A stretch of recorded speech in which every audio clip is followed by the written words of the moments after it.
Hello everybody, it's Blue Collar Nobody at it again. Today's video is going to be about leveraged finance, meaning how to borrow somebody else's money and put it into the market instead of borrowing your own money. But there is risk, like I said, and this is just my experience and something I'm trying out that's brand new in my own strategy for better growth in my own investments. So maybe it'll work for you, maybe it'll work for me. I hope it works for both of us. So here it goes. What you're going to do is you're going to have that buffer, that $10,000 or that 6 months of living expense that I mentioned before in my previous videos. Your credit cards are all going to be paid off, no predatory debt. Hopefully you don't have a car payment, because that could hurt too if you lose your job or something else. But yeah, like I said, and what you're going to do is you're going to dip your foot in the pond, I call it, not without drowning. You're going to go to the bank pretty much, or whatever bank you choose online or whatever, and you're going to say to them, look, I want a loan. And here's the key. That loan, you're going to take the longest loan out you possibly can, meaning the longest period, which usually carries anywhere from 15 to 17% interest rate, depending on your higher 700 or higher credit score and your debt to income ratio. The reason they're giving you such a high interest rate is because the loan is so long, and they assume that if you're having a long loan, they can milk you for more interest because you can only pay the minimum. Let's say you take a loan out for $10,000. The minimum might be about $200 to $300, which if you have that kind of money to pretty much risk in the market, $200 or $300 isn't really a lot of money, provided things go good. You're okay. You don't have to worry about the minimum. And I'm getting to that in a sec. But if things go ugly, you can always pay the minimum. Here's what you're going to do. You're going to take the money that you've gotten from the bank and you're going to directly put it into an index fund or a stock of your choosing. That's completely up to you. But like I said, be cautious.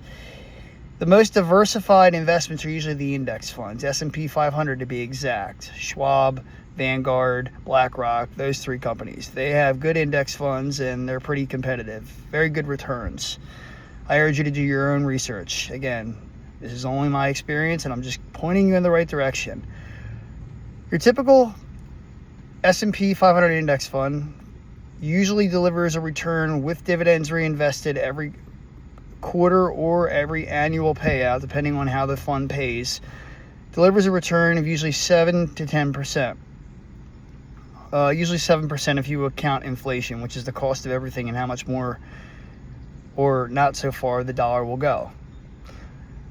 Okay, let's say, like I said, the loan is $200 a month. Well, it's a 17% interest rate, so you're going to make nothing. You're going to be paying the bank just for their money. Like, you don't do that. Here's the strategy that I've employed that probably will work for me. I don't know if it's going to, but in the case it doesn't, I can always bail myself out. But anyway, like I was saying, you're going to pay that loan off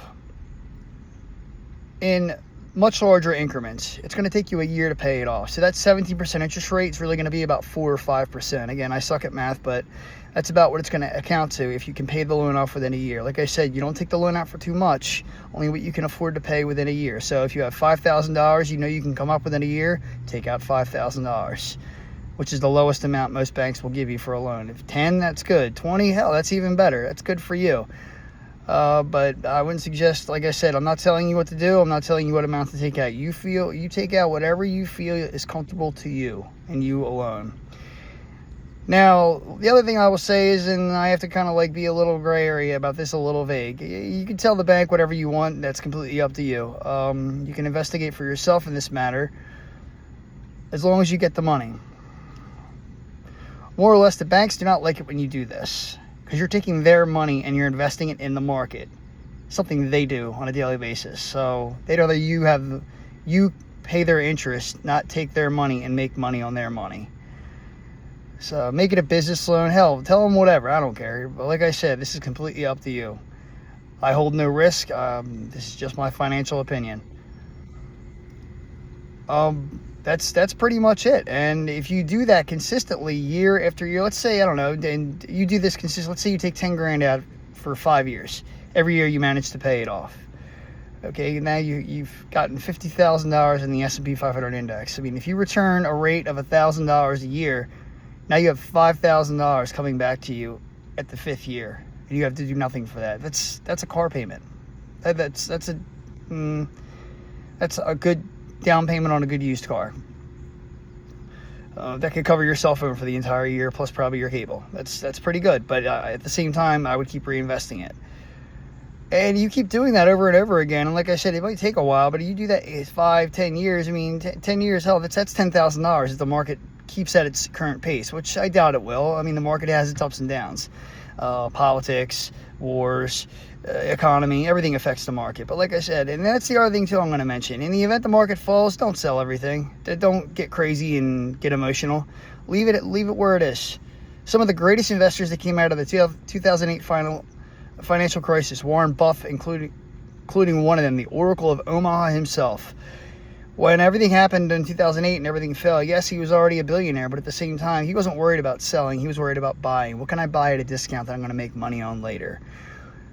It kind of works out like this in the market, pretty much. If, let's say, I don't know, Walmart were to fall on its face tomorrow, I don't know, some kind of big crazy scandal or whatever, I'm just being hypothetical here, were to happen, and the share price took a dip by 25%. Do you honestly think Walmart's going anywhere? I don't think so. You're going to buy low, and when Walmart comes back, you're going to make a lot of money. Let's say you can buy, I don't know, before 50 shares would cost you $1,000. Well, now those same 50 shares cost you $500.